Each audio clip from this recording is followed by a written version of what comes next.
That's the Bee Gee Sisters, and spirits having flown. It's 18 minutes to 10 o'clock, and after 10, the old broadcaster takes over in that doddering but warm-hearted way of his. Terry Wogan, for almost 8 years the Radio 2 Housewife's Choice, but who, unlike many of his fellow immigrants who have become more English than the English, has used his whimsical Irishness to take him to the top of his professional tree and a sense of Ireland into the homes of millions of British listeners. Something I said, you know.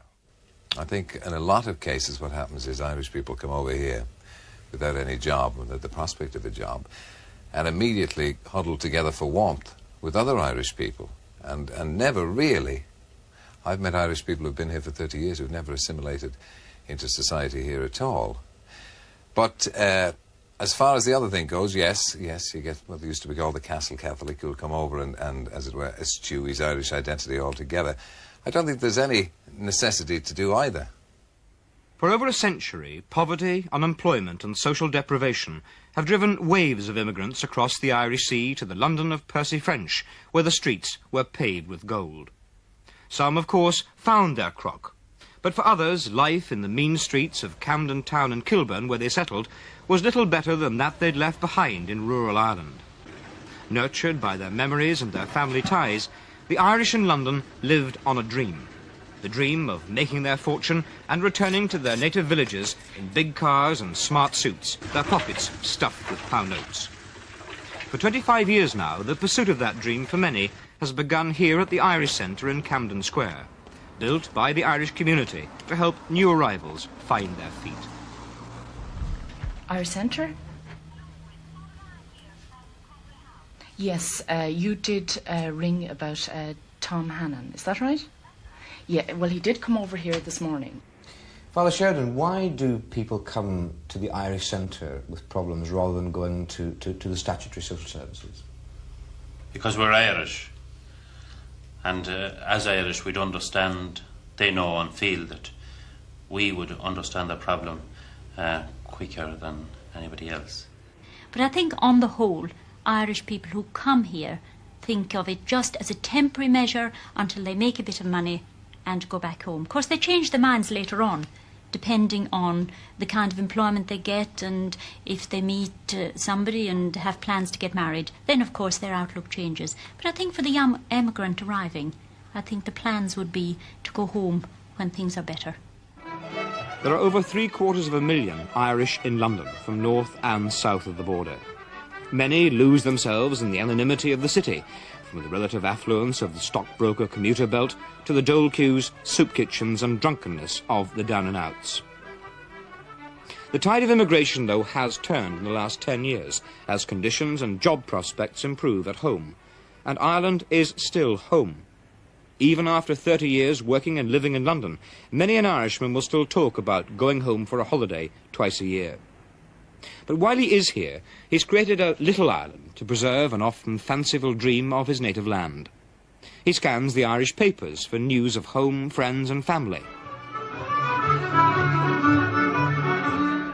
He drinks in Irish pubs, what London pub isn't managed by an Irishman. And like most foreigners in a foreign land, he seeks solace in the songs and stories of home.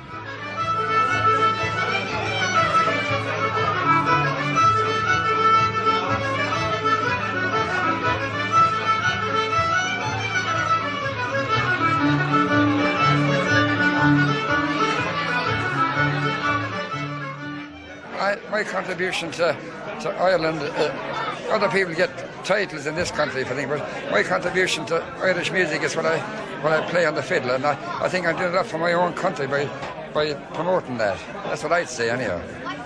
The music, because it brings everybody together. It's mostly the Irish people, because they're all over here and they're away from home.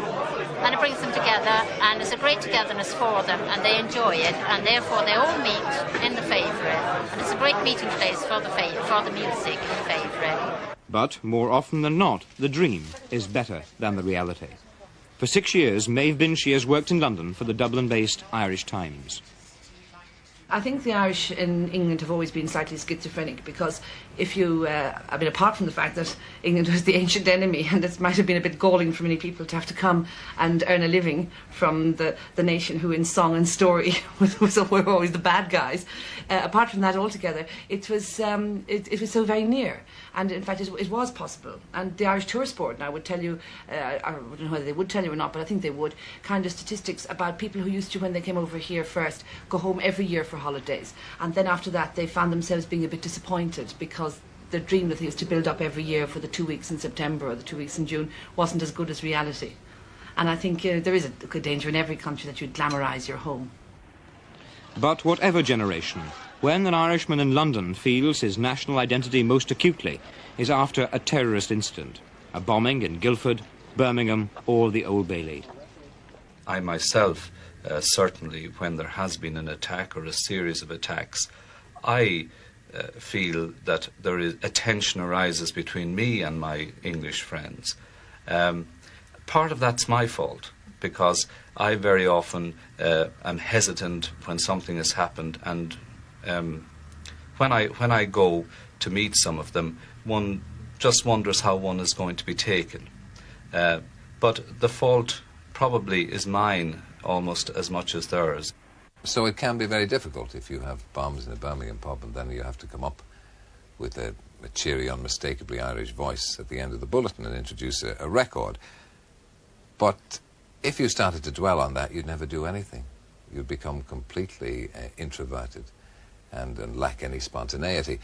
And I feel, anyway, that the public tend to feel sympathy for me when that kind of thing happens. Memories are thankfully short, but images linger. The Irish joke, the conversation invariably turning to the Troubles in Ulster, the slogan on the wall, all testify to a distrust of foreigners of whatever nationality, and a forgetfulness of the positive contribution they've made.